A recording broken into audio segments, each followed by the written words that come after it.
We have Leslie Ann McGee from the Woods Hole Oceanographic Institute, where she helps to lead the Consortium for Marine Robotics in partnership with Professor Jenne Bellingham. And she also is a program manager for the Cape Cod Blue Economy Foundations Initiative, as well as other interesting blue economy related projects. Her panel is on the policy and innovation drivers shaping the market for marine renewable energy. I'd like also to just say a little shout out and thank you to the steering committee of this conference: Bill Stabby, John Miller, Alf Carroll, Megan Amsler, Chris Hayes of Mayflower Wind, Ben Jones of UMass Dartmouth, Elise and Ryan. I mean, we've been working at this for a couple months, so thank you to you all for donating your time and energy and contacts to make this happen today. Great, thank you. So I will go on and kick off panel 2, if that's okay with everybody. Good to go? Right. So welcome everybody. I want to thank you all for joining us. I want to thank Elise and Maggie and the steering committee for asking me to moderate this panel. Again, my name is Leslie Ann McGee and I'm with the Woods Hole Oceanographic Institution, or WHOI as we all call it around the bend. As well as I run the Cape Cod Blue Economy Project outside of WHOI, which is an honor.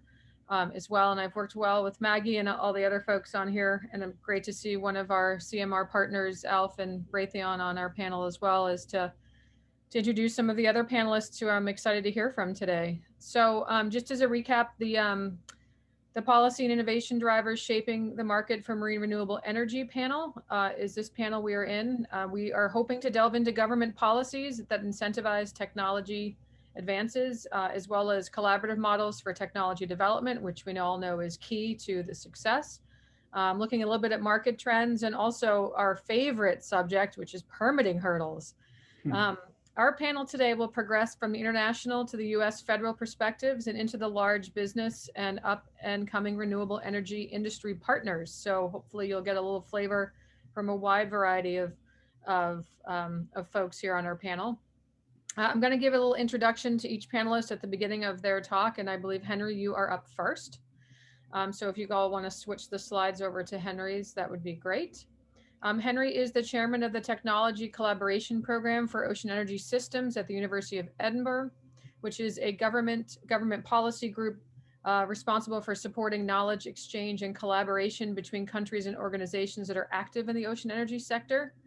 Little known fact, Henry began his career in the energy business within the North Sea oil and gas industry, but in 1998, he made a radical move into the emerging commercial renewables, marine renewables sector.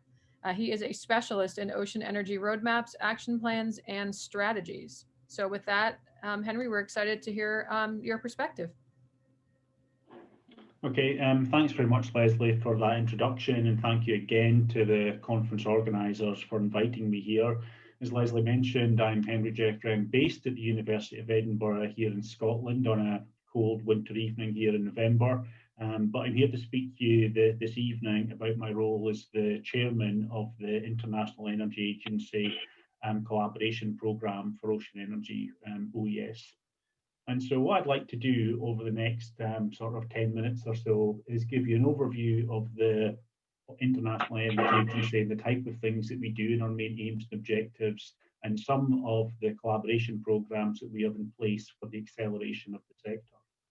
The IEA has a number of collaboration programs in renewables that you can see here on this slide, from hydropower to wind energy to ocean energy. So very much in the same way as Alejandro mentioned about having the different technology offices within the DOE, it's almost the same organisation structure within the IEA, but it is ocean energy that I'd like to speak to you about this evening.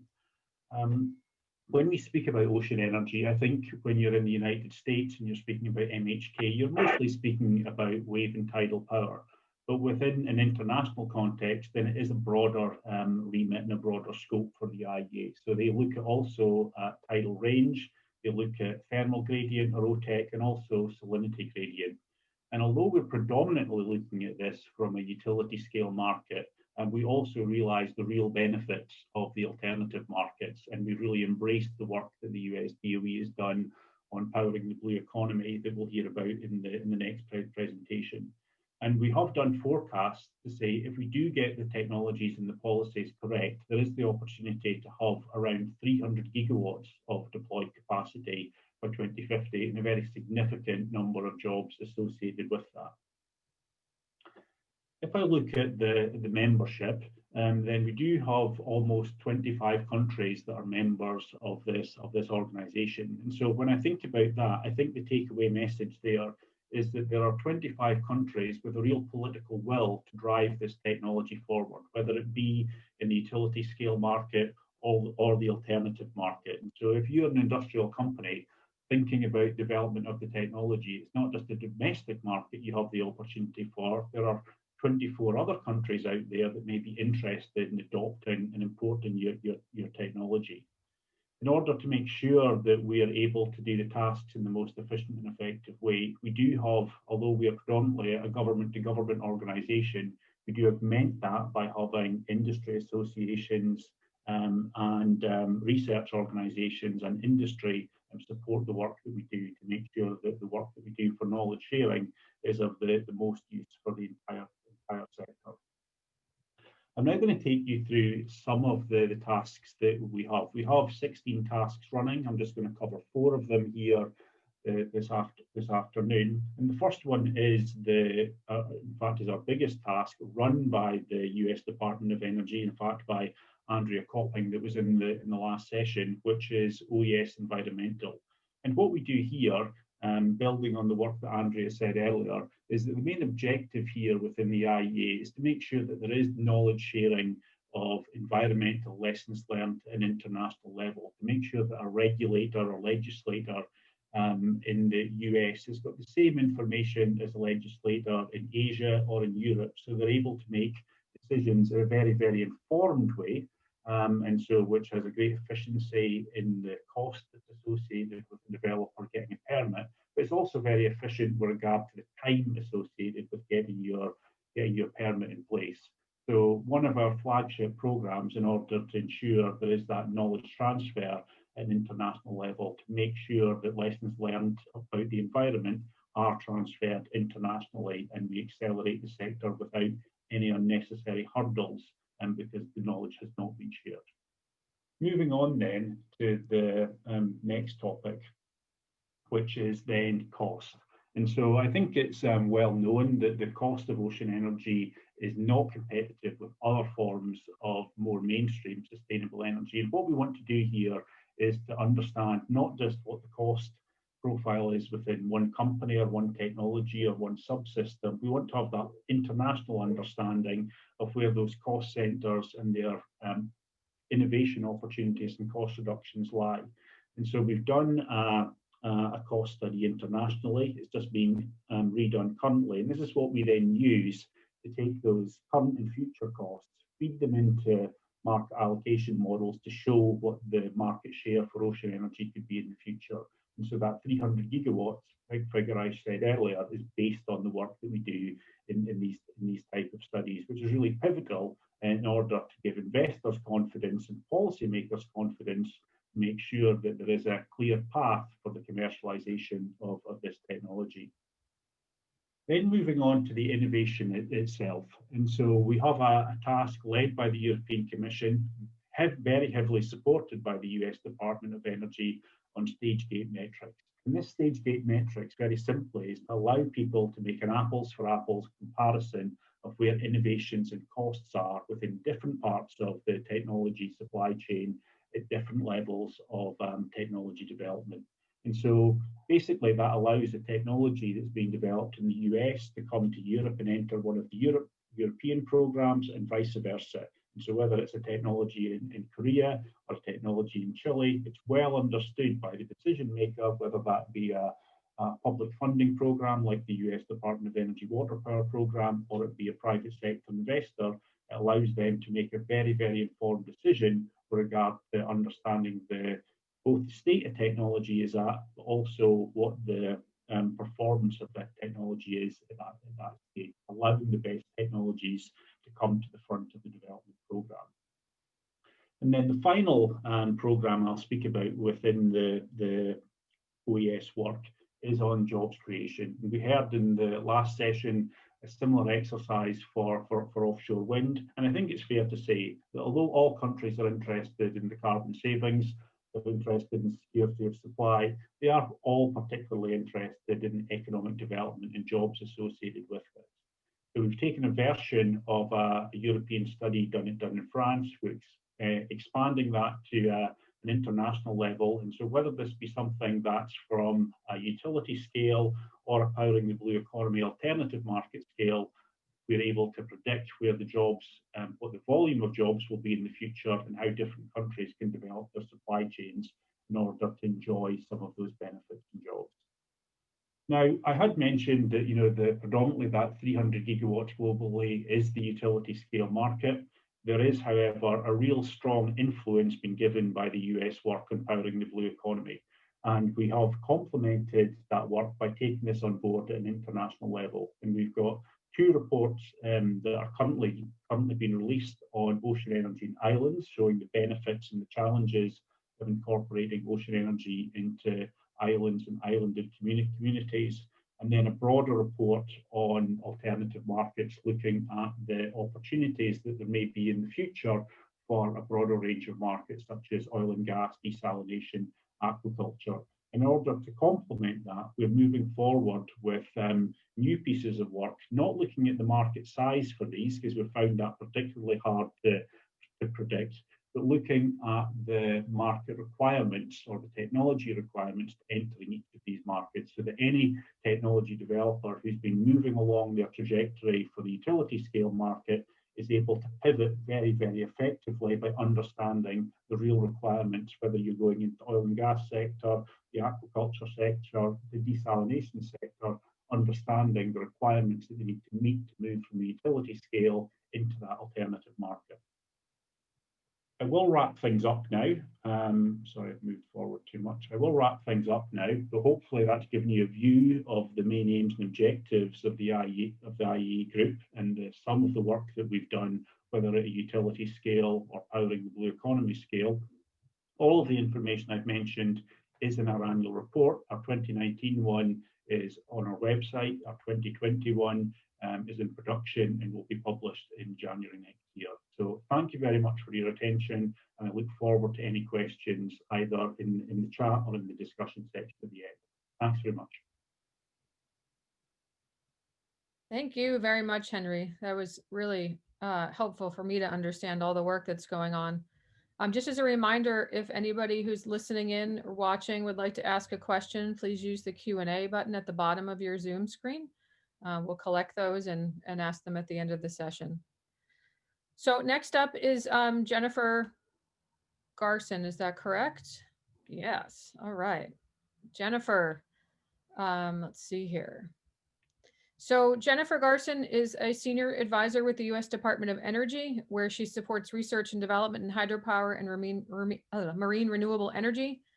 She also leads strategy development for the office's Powering the Blue Economy initiative.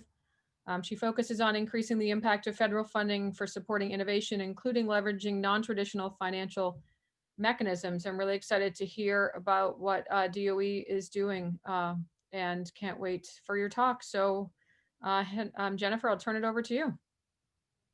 Great, thank you. Excited to talk to you all today. I'm going to attempt to advance my slides, but their little buttons are really light. Yeah, so I'm Jenne Garson. I'm with the Water Power Technologies Office and want to talk to you a bit about how we're trying to rethink some of the ways to support the advancement of marine energy technology applications, primarily focusing on powering the blue economy.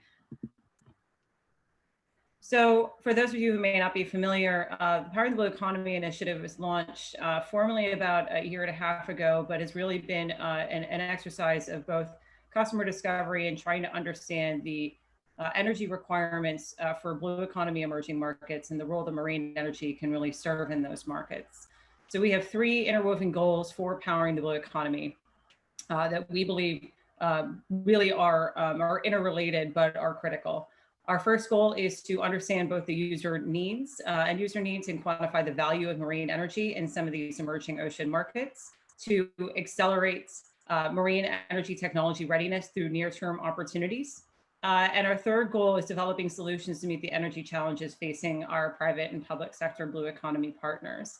So we've been working a lot over the last couple of years to both better understand and assess some of the energy requirements and needs of blue economy markets, and then also work with a lot of our other federal agency counterparts to understand what some of their core needs and core capabilities are that we can leverage through this program. But fundamentally, one of the things that we're really trying to do is make investments across what I call sort of our 4 quadrants to support a thriving marine energy industry in the blue economy.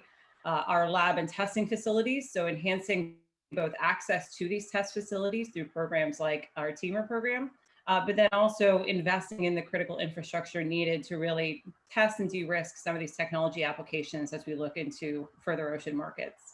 Investing in both understanding and quantifying our end user needs. So both trying to connect up better with industry through some of our activities that I'll detail later, where we're really trying to leverage partnerships and the larger innovation ecosystem to both help support the commercialization and adoption of these solutions. Investing in our startups and entrepreneurs. So using mechanisms like prizes and increasingly SBIRs to really help accelerate technology concepts into working prototypes, but then also investing in the critical research and development that underpins a lot of the necessary technology advancement for making marine energy really help serve in a variety of markets. So we're using our lab-directed funds primarily at the Pacific Northwest National Laboratory and the National Renewable Energy Laboratory. We even have a seed fund that we're doing at our national labs, looking at early feasibility of some of the analysis that we want to conduct and some preliminary testing. And then also using our funding opportunity announcements, our traditional grant vehicles to advance R&D, particularly at academia now. We just, this past year, had a big solicitation really focused on enhancing the capabilities and funding for our university partners across the country. And we've done a lot to date already within the Power in the Blue Economy initiative. So like I mentioned, it was actually just last year in 2019 that we published our Power in the Blue Economy report. This was a result of almost 2 years worth of analysis at our national labs, really doing a lot of both customer discovery and understanding and quantifying how marine energy can really serve a multitude of markets in the blue economy. In June of 2019, we also launched the Waves to Water Prize, which is actually right now almost coming up on closing its 3rd stage. We launched our first marine energy collegiate competition, really focused on having students both understand the technical needs within blue economy markets, but also really examining what customers really wanted or needed and driving technology design through end user needs. We also initiated a year-long use case analysis on a multitude of ocean observing systems at our national laboratories. And we just actually this week published some of the findings from that use case analysis. We launched our Ocean Observing Prize in 2019 as well, looking at how can marine energy power a multitude of ocean observing systems. So everything from Arctic observing to fixed buoys and platforms to UUVs and AUVs. And then in December of last year, we released our small scale SBIR call, as well as one on marine debris remediation. So how do you use marine energy to capture marine debris before it goes into our oceans? And then this past year, we awarded 18 different seed projects across a multitude of areas in Power in the Blue Economy, including trying to understand and quantify the power requirements for aquaculture, as well as potential sites for siting aquaculture. We also did some preliminary research on Arctic energy, both understanding sea ice and the implications on marine energy, as well as battery performance in Arctic markets, and looking at UUVs and AUVs powered by marine energy. And then this past February, we launched a joint solicitation with the Department of Commerce's Economic Development Administration to really start investing in the entrepreneurial ecosystem that's necessary to advance entrepreneurship in the blue economy. In April, we awarded 13 different small business grants all across the country for our co-developed systems and our marine debris.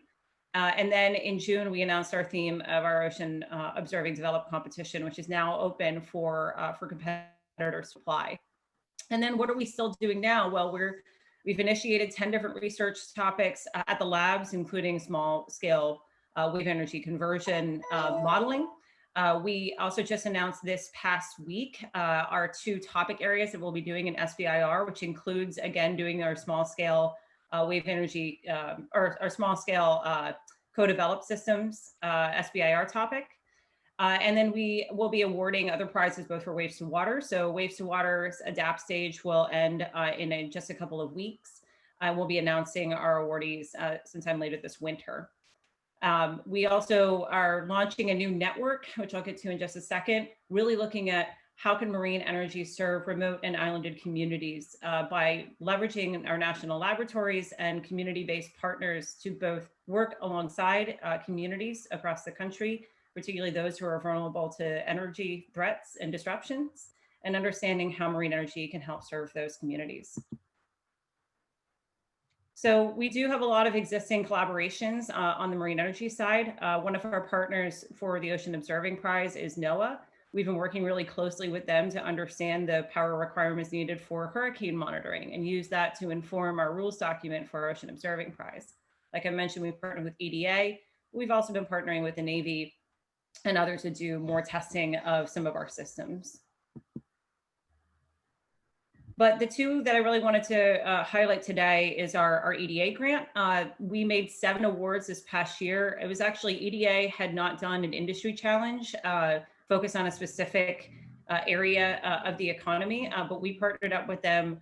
It was $2 million of WPTO funds, $2 million of EDA funds, really recognizing that there's this pressing need to support the entrepreneurial ecosystem relevant for blue economy applications. And so we made the 7 awards that are listed here, and my slides can be circulated and you can find out more information about each one of those projects, but it includes the New England Aquarium Corporation, so pertinent to this community, but also the Bering Sea Fishermen's Association, the Cleveland Water Alliance, looking at freshwater applications in the Great Lakes, Oregon State Hatfield, then Scripps, the University of New Hampshire, as well in New England, and Washington Maritime Blue. So those organizations over the next 3 years will be supporting the commercialization of blue economy technologies, not just limited to even marine energy or offshore wind, but really looking at a multitude of blue economy entrepreneurs.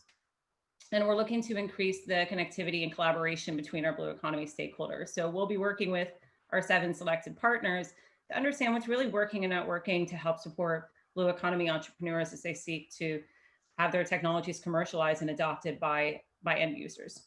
We also this past month launched our Energy Transitions Initiative Partnership Program, which is a technical assistance program to provide resources and access to on-the-ground support for remote and islanded communities. So we have a multitude of different offices within DOE that are supporting this effort, including the Office of Strategic Programs and specifically the Energy Transitions Initiative, our office, the Solar Energy Office, and we have the National Renewable Energy Lab, Pacific Northwest National Lab, Sandia, and Lawrence Berkeley National Laboratory that are part of this consortia. And each tip will really be working alongside communities to provide technology neutral technical assistance, identifying strategic solutions to bolster community resilience and reduce economic risk, and address some key energy challenges. We had released a competitive request for proposals out of the National Renewable Energy Laboratory to select partners who really are working very much on the ground with these communities and help serve as a critical partner for this project. And so the 5 organizations listed here are our selected partners for this program. So we're really excited to continue to think about how we leverage things like prizes and SBIRs to advance prototypes, but really investing in the partnerships that are needed to get these technologies out into the hands of the people that really need them. Wow, that's a lot of information. Really good, Jennifer. Thank you. I'm looking for, I wrote down some questions for you. I'll circle back at the end if there aren't any other questions in the Q&A. Thank you very much for your presentation. We're going to move on to Scott Jenne. Scott Jenne is with the National Renewable Energy Laboratory out in my old alma mater area of Boulder, Colorado. Go Buffs. Scott joined NREL in 2010 and has been leading NREL's marine energy techno-economic analysis portfolio since 2015. His work covers a suite of analysis and design activities to evaluate the economic feasibility of new and existing technologies, and his work in design and analysis is aimed to understand and quantify the trade-offs between device performance and economic feasibility of marine energy systems. So over to you, Scott, to take it away. Awesome. Thanks, Leslie. So my name's Scott Jenne. I'm here to, I was asked to basically talk through about, some of the economic considerations that we have with marine renewable systems, particularly from the power and the blue economy perspective, which really you'll see more or less the power and the blue economy initiative that we've done with DOE and BNL and MRL is rooted in techno-economics. So there's a lot of synergy here. So let's see if we can move. There we go. Yeah, all right. So, starting off, how do we evaluate the economic potential? This isn't anything new to, I'm sure, many of you on this call, but just as a quick refresher, many cases when we're looking at techno-economics or economic viability, we're typically talking about levelized cost of energy. And so really, this definition's been thrown around in different configurations over the years. But if we, take the EIA information, definition, it's really, more or less the average revenue over the cost, the cost of the system, or what I like to refer to is it's the break-even cost of the technology. When we talk about LCOE, though, there's a lot of things that are baked into it. Specifically, this fixed charge rate term that we typically use through the different ERE offices. But really, for this discussion, you can kind of just think of it as a simplified financing term that accounts for a lot of different things. It accounts for the discount rate, depreciation, taxes, inflation, the economic life, and so on. So when we really start thinking about what's baked into LCOE, a lot of it starts at what's baked into the financing assumptions. And so, starting off at that, right off the bat, we can see there's a fair amount of limitations with LCOE, but it doesn't necessarily mean that LCOE doesn't have a place. We just need to think about how it's used. Specifically, when we look at that first term, the fixed charge rate, right off the bat, it's not always applicable for a lot of the PBE applications. There's different ways to handle this. We can either modify it or we can do something completely different. But when we talk about the typical set of assumptions that are baked into that, we've got things like discount rates that are dependent upon a long-term project. We've got depreciation rates that are based on big capital expenditure projects. We've got one of the most important, in my opinion, is an economic life that almost always when we talk about fixed charge rate, we're almost always implying something along the lines of a 20 or 25-year life, which is representative of a big utility power project where you've got a 20-year PPA, you've got a 20-year loan, and so on. Moving past that, we look at the capital expenditures, which is obviously this is still applicable, but it might also need to be tweaked. Again, this is an area where you might actually find that there's more costs that really need to be considered for some of these PBE applications. In some cases, there's a lot less costs that need to be considered. You might not have to go through all the same permitting or other aspects, depending on what you're doing, where you're doing it, and so on. And then there's OpEx, which is always a little bit of a wild card, but in this case, I think even more.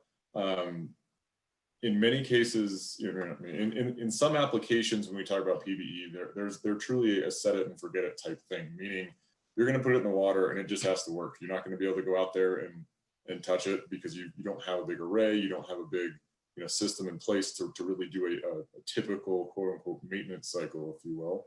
But in some cases, you've already got you already know you're going to go out every 6 months or so on to go check on something else, so you've got some stuff baked in. So again, when we look at all of this, it really starts to get to a set of assumptions that, if used as the way we typically use it for utility power, has limits.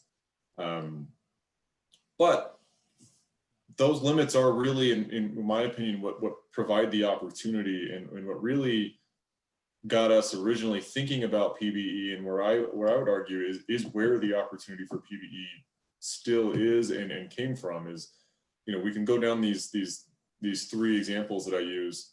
Sorry, I'm actually getting a little visual. There we go. Sorry.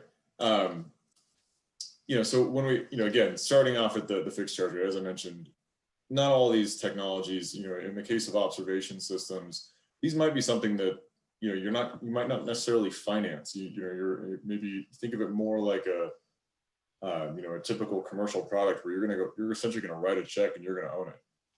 This isn't something where you're getting a 20-year loan, you're not getting, all that. So in this case, your financing effectively disappears because you're just purchasing a piece of equipment, depending on what you're doing. When we look at CapEx, this is something that it has really driven a lot of the work that we've been looking at in PBE. I use the example here of solar PV, grid scale power, which, as many people are very aware, is a very competitive, low cost grid power technology. If we use one of the more recent reports, where we're looking at costs of a 100 megawatt array at 60 cent, basically 60 cents a watt type CapEx numbers. Those are great when we start talking about LCOE and cost competitiveness and so on. But do the math, 60 cents a watt at 100 megawatts, that's still a $60 million project, which means somebody has to fork over that cash. And so that just becomes harder and harder for some of these early technologies to actually do. So again, it makes us think about that limit, but thinking about how can we use that in a way to come up with new opportunities that maybe don't require tens or hundreds of millions of dollars to get started. OpEx is another area where this is an interesting specific case. Where I'll use the AUV example, where when we look at where can marine energy really help, this is a lot of this is rooted in avoided costs. When you think about, again, the LCOE type framework, where you're thinking about all the costs that go into a project, and in this case, if you think of your project as your life of a, you buy an AUV, you go and deploy it, retrieve it, collect the data, you maybe do that a couple times, so on. You can think about that as, you've got large expenses just to go deploy and retrieve a device, and if you do that over and over, those costs are going to start adding up pretty quickly, and all of a sudden now that the cost of the AUV maybe isn't really the driver. So this is an area where we look at OpEx as a challenge for some of these applications, but again, this is where maybe renewables can be an interesting play. And so, putting all this together, what does it really mean? Well, I think the easy answer is it means that there's probably not going to be one metric. I'll start with the LCOX, or the levelized cost of whatever. It might be levelized cost of data collection, levelized cost of water, levelized cost of whatever it is that you're trying to do. We can still probably put things into that metric, but again, we need to think about what does that actually mean. There's obviously other metrics that people think about as a payback period, right? If you're in a different economic consideration where you're not necessarily getting loans, maybe you get a grant to purchase a piece of equipment, or if you're a municipality that has access to money, you might be more concerned about at what point am I going to get payback on this. Is it a 3 to 5 year thing? Is it, something else? Again, looking at, net present values, this is another area. This is, I would argue that the classic, renewable energy example. I threw just a hypothetical up on the screen here, where I've got a net present value analysis of essentially two scenarios. You got a high CapEx and a lower CapEx, high CapEx and then the quote unquote high OpEx. If you look at these, this is an example where both systems at 20 years have exactly the same LCOE. One of them has a higher CapEx, one of them has a higher OpEx. What this basically means is at the end of your economic life, there's potential additional revenue. And so this is what wind and solar were playing heavily in the the 70s and 80s and where they are now. And then there's of course the value driven. So what can you do with marine energy that you can't do with other applications? Maybe that's resiliency, maybe that's something else, but there are some what I would call non-monetizable benefits here. So again, these are the kinds of things that we're going to be thinking about and trying to piece out for each different application. Hey, Scott, you just have one more minute. Cool. This is the last slide, so I'll run through this real quick. So what are we doing right now? Looking forward.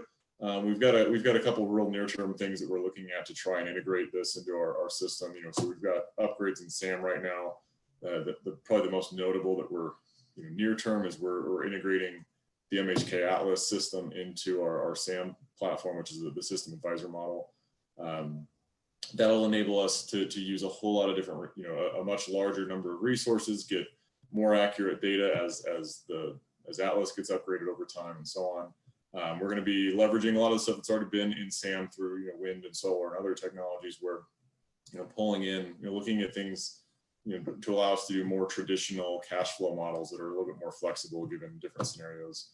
And then of course, we're going to be, as Jen just mentioned, we're still going to be doing more use cases. We're going to be looking at, really, digging into different applications and digging into different, in this case, use cases to really start understanding the problem and see, what is the metric that matters. But really, yeah, I think I'll end there. I could talk on this probably for hours if I really needed to, but I can't. So yeah, I'll stop at that point. Scott, thank you very much. I have to catch up with you after I have so many questions for you, but this is a real good primer on the topic. So thank you. Yep, appreciate it. Thanks. Moving over to the industry side, I'm going to introduce Alf Carroll. Alf is an SBIR Blackbelt and Ocean Energy SME from Raytheon Technologies. Now we have to call it Raytheon Technologies, right, Alf? Right. He's a passionate champion and technical leader of SBIR programs across Raytheon, DoD, and DOE. And in this role, he promotes outside-of-the-box concepts, innovative solutions that enable collaboration with subject matter experts, technology directors, energy experts, PMs, universities, and many small businesses. And Alf, take it away. Okay. The next slide, right? Yeah, you're going to drive. Great. Hi. Can everyone hear me okay? Yep. Great. I'm Alf Carroll. I'm with the new Raytheon Technologies, and I'm happy to present here at the MRE conference. Next slide, please. Whoops, we missed the first one. There we go. So on the left-hand side is Collins Aerospace and Pratt Whitney, and on the right-hand side is Raytheon Intelligent Space and Raytheon Missile Systems. So the combined companies of the Raytheon and United Technologies fused, and now we have 4 business units. The business unit I work for is Raytheon Missiles and Defense, where we have the majority of the interests in marine renewable energy. And I bring my SBIR black belt technique and passion to that lane there to help small businesses. Next, please. And all the capabilities of Raytheon Technologies are listed here, but the one in the right-hand side where there's the arrow is system integration and sensors. And many of the sensors, of course, are undersea sensors and undersea systems, which is where we have the interest in marine renewable energy. Next, please.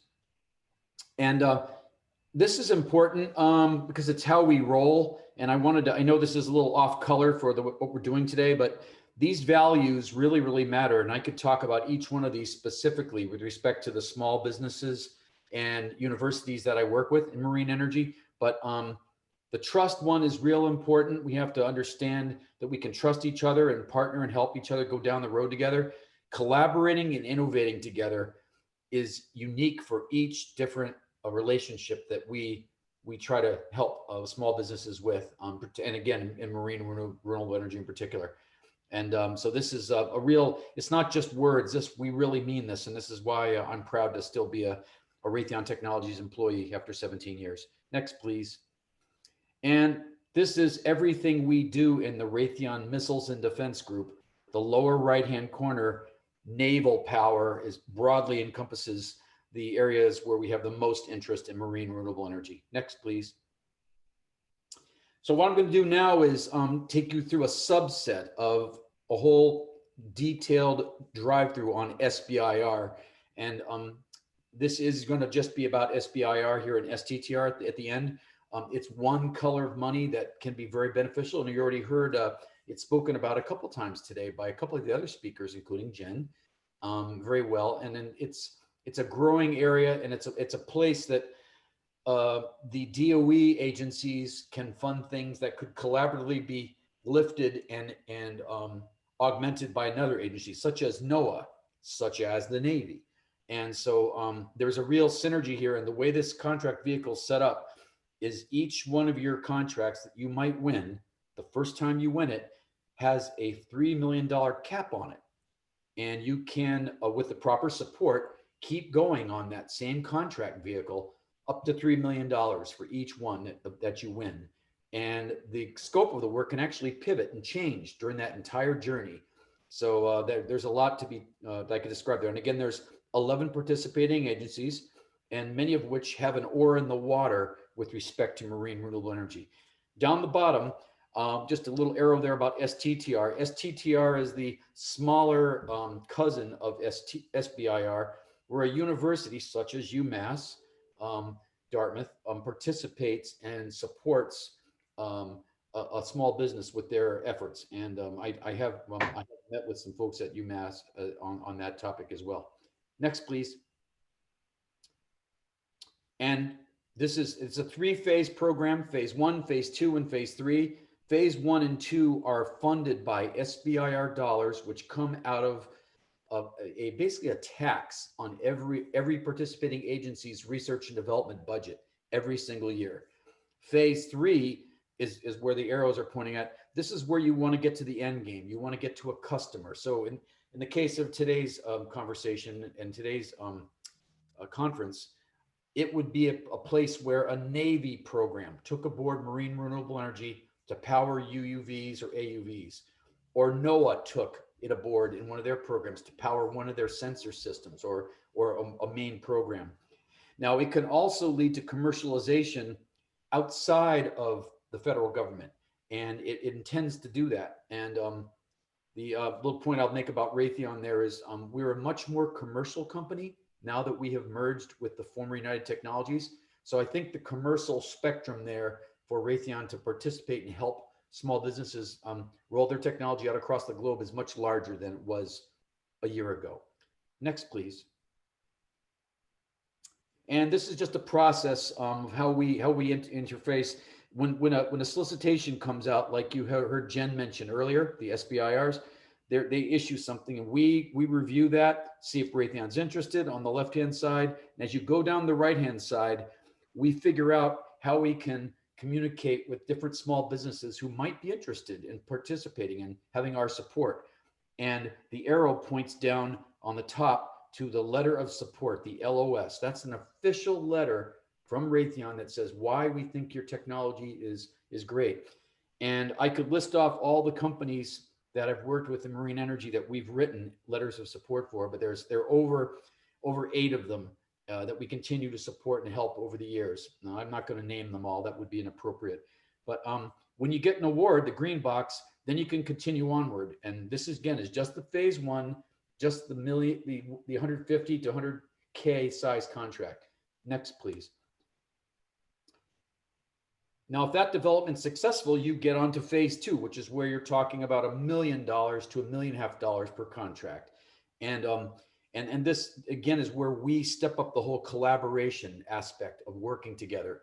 And we actually co-develop down the bottom. If you look at that arrow on the bottom, we do offer and do collaborative work scope with the small businesses and universities in areas like requirements or use cases, like you heard my colleague just talking about use cases, real mission use cases to see if this would work and what mission parameters would that support, interfaces and technical data. And we also, with the other arrow, is we help line up the interface and the support of champions who are going to pull the technology forward to actually field the technology. And that's the other key part of phase 2. Next, please. Alf, you have about 1 minute or so left. Thanks. And SBIR data rights, I'm not going to read this slide. Please look at this later.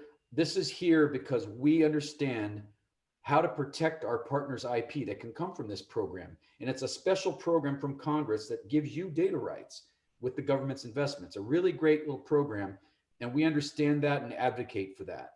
And we can help you go forward as you journey off into the business that you're going to try to take your small business technology with marine energy onward to. Next, please. And then finally, this is sort of a statement. Raytheon Technologies is an aerospace and defense company, and we do commercial work, military work, and government work across the whole world. And the bumper sticker really says it all. marine renewable energies partnerships are a mutual journey that we take together. And I am honored that many of you have included me in that journey and my teammates. And it's a real honor as an ocean engineer to be working with this team. Thank you. Great. Alf, thank you. It's always good to know that one of the big ones out there is willing to help a lot of the little ones out there. So we really appreciate it. And thanks for sharing your extensive knowledge with us on those programs.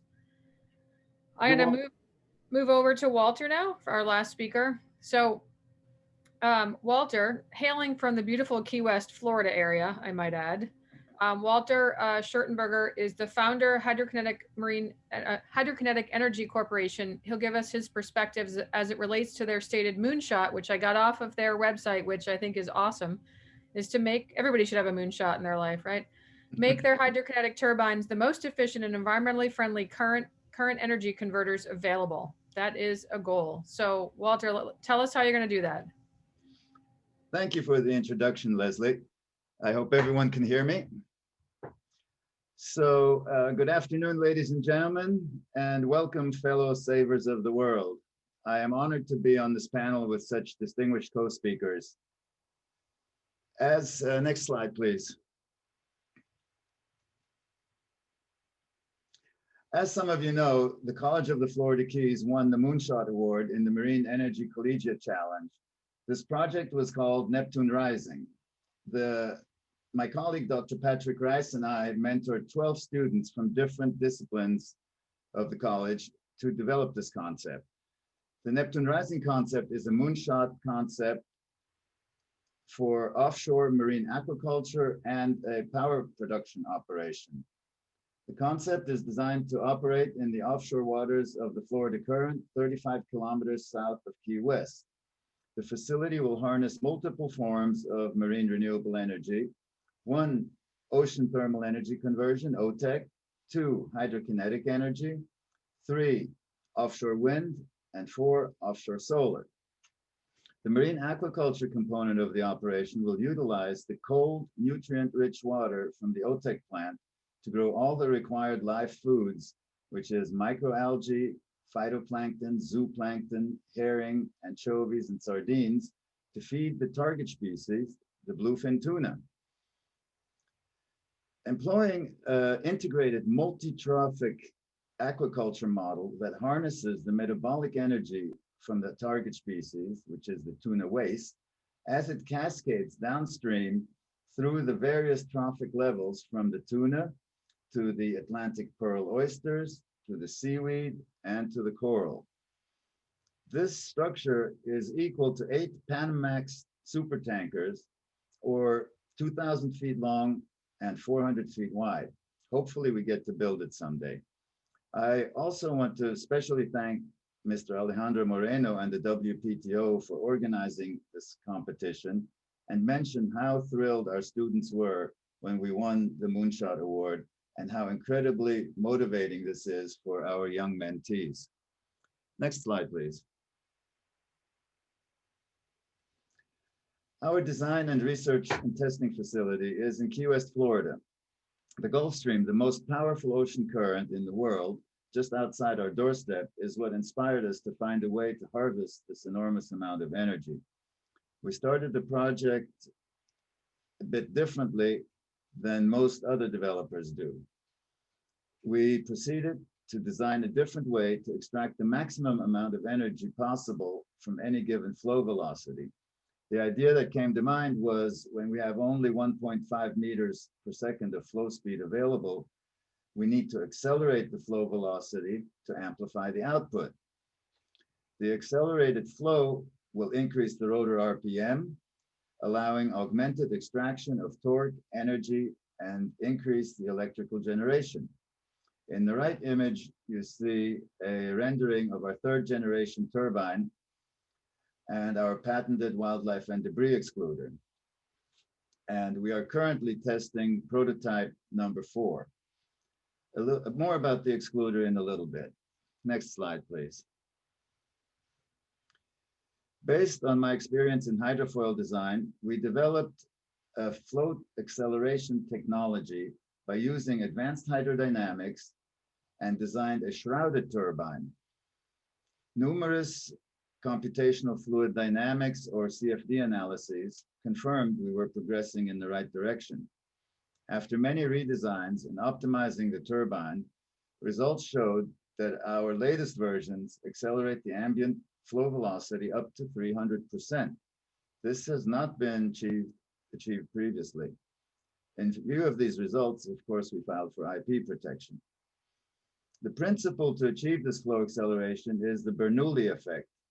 Because of the hydrofoil shape of the shrouds, we are creating a low pressure field on the downstream side of the turbine, which in return pulls the water through the turbine and across the rotor blades at a higher velocity. We found that we can create a pressure differential up to 1,000 Pascal between upstream and downstream of the turbine. Next slide, please. A cross-section through this CFD analysis depicts the highest flow acceleration being precisely where the rotor blades are located.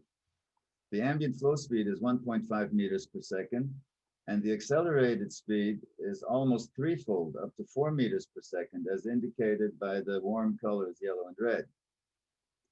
Recently, HEC, or Hydrokinetic Energy Corp, HEC, has joined forces with Raytheon Technologies. Mr. Alf Carroll and his microgrid specialist, Patrick Day, put together a team of Raytheon technologists to move the needle and advance this turbine technology further. We will be using control co-design to further develop electrical and electronic components and develop a control module with sensors to monitor flow velocity, performance, and output. We have previously applied for SBIR funding and are currently finalists in an ARPA-E project together. Next slide, please. The Florida Keys are a huge national marine sanctuary, and you can imagine what kind of obstacles we had to overcome to be allowed to test in these waters. The wildlife and debris excluders is a product of that. Over the course of the last years, we modified our original wildlife and debris excluder, seen on the front side of the turbine, to become our new redesigned vorticized flow-inducing wildlife and debris excluder. This device achieves three critical goals. First, ensuring that our turbines do not harm any marine life. Second, this arrangement protects the turbine by deflecting floating debris that could harm the rotor or break its blades. Third, and most importantly, this concept no longer diminishes the performance of our turbine, but increases it instead. Normally, such a device placed in front of the inlet would create turbulence and some blockage. We transformed the design not only to eliminate that negative effect, but instead turn it into a positive one that further increases the flow acceleration and energy output. And my last slide, please.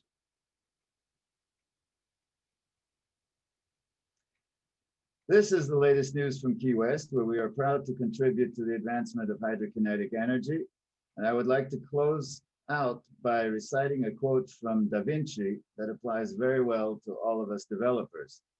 Knowing is not enough, we must apply. Willing is not enough, we must do. I salute you and look forward to updating you again in the future. Thank you so much, Walter. I have to say, you had me at bluefin tuna. I probably don't know because you probably haven't Googled me, but I did my master's research at Duke on bluefin tuna aquaculture. So call me, we'll talk. This is absolutely. I'd love to do that. Thank you. This is a very exciting example, and it's also a great example, frankly, of innovative companies, working with a larger company like Raytheon. So great example. I appreciate you bringing that to today. We have,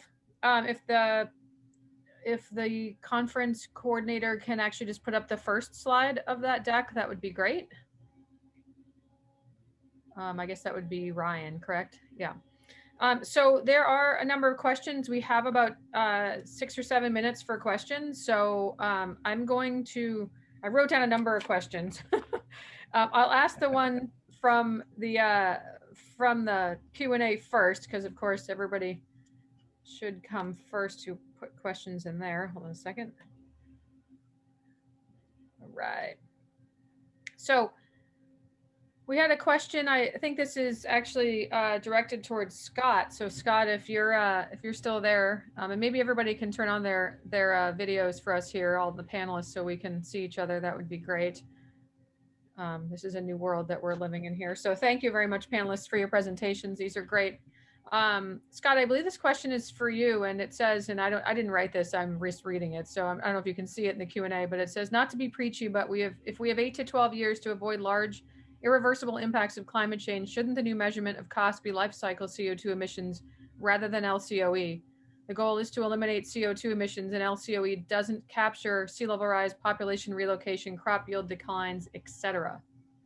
Can you comment on that or respond? Yeah, I'm happy to respond to that. I think that's, I mean, it's absolutely right. You know, LCOE isn't intended to capture all of those things, right? I mean, it is purely an economic metric, primarily because this, you know, as much as I wish we were in a world where, you know, our political environment and so on valued these other aspects, at the end of the day, you know, we still do have to reach economic parity, or at least economic, maybe not even parity, but there is still an economic driver before there's uptake. So I think that the short answer is, you know, yes, LCOE doesn't capture these things. Primarily though, it's not intended to. Yeah. Well, that's interesting, because I do notice that DOE does have requirements in their proposal that LCOE is used by technology developers, you know, sometimes maybe not as not with the ability to answer that question as fluidly as you might be able to. Yeah, and I'd also like to add, I mean, maybe real quick too, one of the reasons for that, right, is, you know, this isn't something that we've created. This isn't, sorry, I've got a dog barking in the background. This isn't, you know, this wasn't something that was created by DOE or the labs. This is driven by the utilities who are uptaking the technology. Yeah, and that's really important to remember. So let me ask you one more question before I move on to folks. This is my own question, but you talked about use of things like AUVs, which is near and dear to my heart at the Marine Robotics Consortium at Woods Hole. But we've talked a lot about removing the ship from the equation by using shore-based AUVs. How does that change your LCOE or your economics? Yeah, I think it's certainly something that is part of the equation, right? I don't think we're trying, you know, again, I like to, we're not here to advocate any one technology. We're here to just try to understand where can the technology provide value. So yeah, if there are, you know, nearshore applications, then that's probably not an area where marine energy is going to have a big impact. But if we're talking, you know, deep water, you know, hundreds of miles off the coast, then that might be the application where it makes sense. Great. Well, thank you. And my next question is for Henry, and it's on the subject of cost. So, you know, it's really interesting looking at your slides. You know, you all over on that side of the pond have a lot more in water experience in some respects than we do here in the US. And I'm wondering, is there an economy of scale for you all over there versus us all over here? And how does that play into your work? Thanks very much, and it's a good question, and for sure, and it sort of builds on the work from Scott there in the levelized cost of energy. Is that there is an economy of scale from building out projects, and we really take that into account when we're forecasting. That we say, okay, this is the cost of the prototype, but we're also then looking at saying, okay, what will the cost be when we build out to 100 megawatts or 200 megawatts. And generally the forecasts that we make is that we're not asking people what their target cost is now. We're taking into account what the innovation potential of their technology is, and what cost do you think you'll be when you get to 200 megawatts, when there's been, maybe a gigawatt deployed globally. And so we take that into account with regard to our forecasts, so that people have the ability to take technologies that perhaps aren't mature now, but they have the ability to make step changes in the cost and performance, so they're not disadvantaged in the selection process. I'm not sure if that was the sort of the angle you were looking at, but no, I think it's a great answer, and there's another question in the Q&A that follows along with that, and maybe you're the right person to answer it. Is which applications are looking the most cost competitive at this point? Do you have any thoughts on that? Or maybe Scott does, but. I'll start off and Scott can join, and I'll build by the the previous question that Scott answered. In the we do have to cost is there's no getting away from it, but the economics are going to play a part in here, because at the end of the day there are a number of alternatives that we can do to sort of reduce the carbon in the atmosphere. And we're looking for the most cost competitive way to do that, because at the end of the day that will come down to the bill payer, and you don't want to disadvantage the bill payer, and there are elements of fuel poverty by if you bring in too expensive technologies. So the cost aspect is that you can't get away from, and I'm afraid I've distracted myself by answering the last question. Could you repeat the current question, Leslie, please? The comment question was, it's gone. Hold on. I can remind you, it was which applications are looking the most cost competitive at this point. So which applications for the technology? Yeah, and so I think that there's what is the closest and what's the most sort of attractive, if you like. And so I would say that the PBE applications are, of course, the most attractive right now, or are the closest right now. But you have to take into account market size as well. And so in the UK, our most attractive or closest to market option is for monitoring of remote wellheads for the oil and gas sector, where they are not very cost sensitive. And so they are the closest to market, but they're actually quite a small market as well. It might be a big market for an individual company, but from like a global technology development, that's really quite a small market compared to the utility scale. So I think you need to take into account what the market size is, as well as to how close you are. So oil and gas would be my answer for closest, but not necessarily the most attractive for looking at the economic benefits to your country overall. Thank you very much. I'm gonna move on to a question for Jennifer. Jennifer, are you still here? Yes. Hi, how are you? I had to really another minute or so. So, you put up a really beautiful list of all the wonderful programs and funding opportunities and engagement activities that you all are doing. And I just commend you all, because it's fantastic. You frankly don't often see that from the federal government. So I'm giving you guys a lot of kudos for that. One of the things that we struggle with here on the Cape is proof of concept commercialization places. We're actually at the Cape Cod Blue Economy Project looking at opening a commercialization house that specifically looks at pre-incubation stages, pre-company formation, ideas, and how to actually do proof of concept for them. Where does that fit into things that you're interested in funding?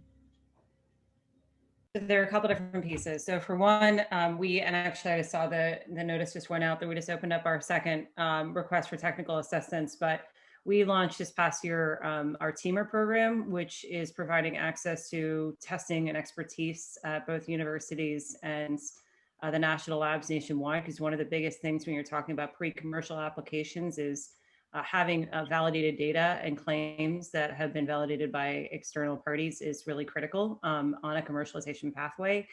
The key question, though, if where do you go for funding to develop that type of R&D, is you're right, it is a challenge. It's one of the things that we've been trying to address within WPTO, and it's actually something that I care a lot about. I've spent a lot of my career in commercialization and tech to market activities, and it can be really hard to apply to federal funding, particularly through FOAs. This is where we're starting to see some of the role of prizes and even the role of STTR, like coming out of universities as some potential sources of capital. But it all depends on the application and the end use. But yeah, I hear you that it can be difficult to find those sources of funding, and it's one of the things that we're really trying to address, both within the program at looking at more flexible mechanisms like prizes and SBIR, STTR to help with that pre-commercial technology development. But I'm certainly open to talk to you and to your colleagues too about better ways, like one of the things that I fundamentally care about from a DOE perspective is really trying to address some of these key capital gaps and how we can use government resources most effectively to help effectuate change. I mean, the hardest thing right now in some of these blue economy applications is, who is the right government agency to go to when you're trying to apply for federal funding. So one of the things that I'm trying to work on too is trying to get a better mapping of the landscape of where some of these sources of capital are coming from and how we coordinate with other agencies on trying to maximize our funds and maximize the kind of interdisciplinary needs of some of these ocean energy and blue economy applications. Well, that's great. Thanks for that perspective. And I wish we had a lot more time to talk because there's a lot more questions that could be asked to the whole panel. But I want to thank you all for your time and your expertise and your willingness to participate. And I just want to ask everybody to stay safe and have a great holiday season. Leslie Ann, we have a few minutes before the next panel starts. They're scheduled for 2:30. If people want to take a quick break, they can. If you want to ask a few more questions, you can. I have a couple of questions. I thought I had to end at 2:20. That's why I did that. I was trying to be a good panel moderator. Excellent. I get paid by the minute here, so I'll keep going, Okay. I've got a question for Alf then, if you're around, Alf.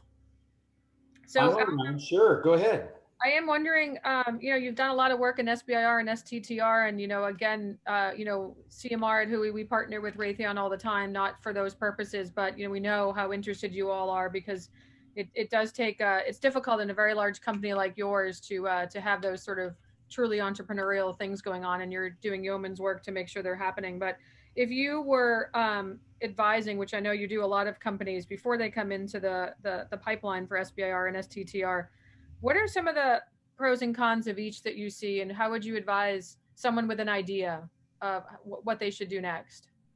So it's a question about, thank you, great question. So is that about on a specific, say, SBIR topic solicitation call as an example? I mean, let's just say I'm someone who just found out that this thing exists called an SBIR and STTR, and I've gone to a generalized training on it, and I still don't fully understand what my best move is, considering, to Jennifer's point, I don't have a lot of resources to expend, and I certainly don't know how to fill out an FS2424-19 form or something of that nature. Right. What do you advise on that to get into that program and well, it's something like my colleague Scott said he could talk for hours about.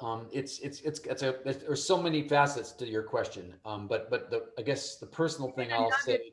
Give me the nugget you'd want me to walk away with. Yeah, the one nugget is, what do you really want to do with your company? Like, what do you want to do?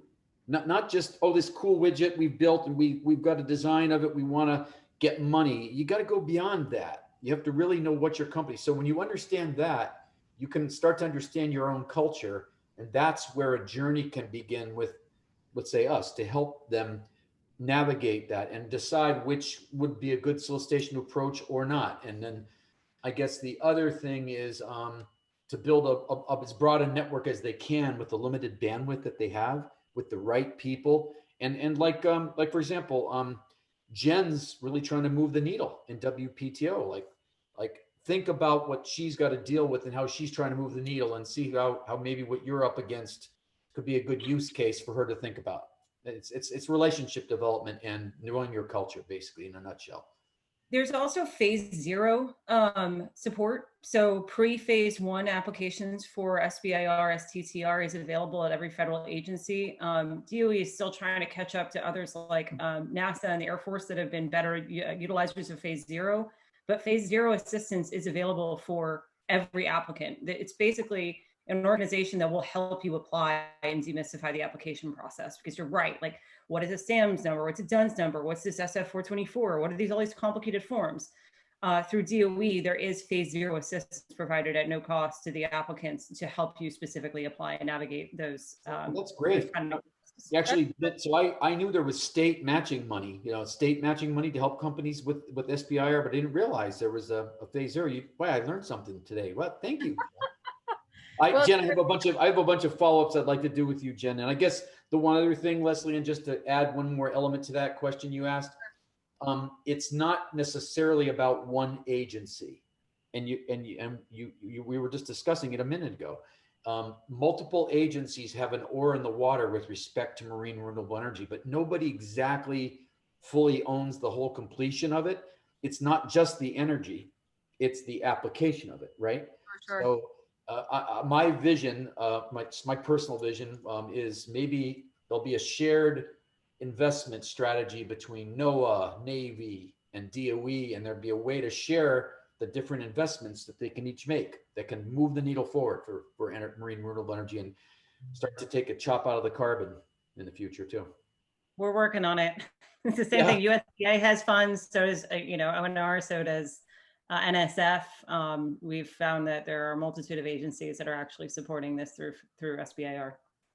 Well, Yes, Henry please. and Walter, I want to thank you for coming from so far, quote unquote. Henry, I'm sure it's a lot easier on your side of the pond, and Walter, I'm sure it's a lot warmer on your side of the earth right now, and I can't wait to see what you all do next. So thank you. We just had a hurricane, so. Oh, well, yeah, that too.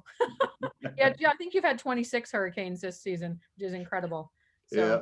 that goes to the climate change question. So anyhow, all right, I know that they're ready for the next panel. And again, stay safe and have a great holiday season.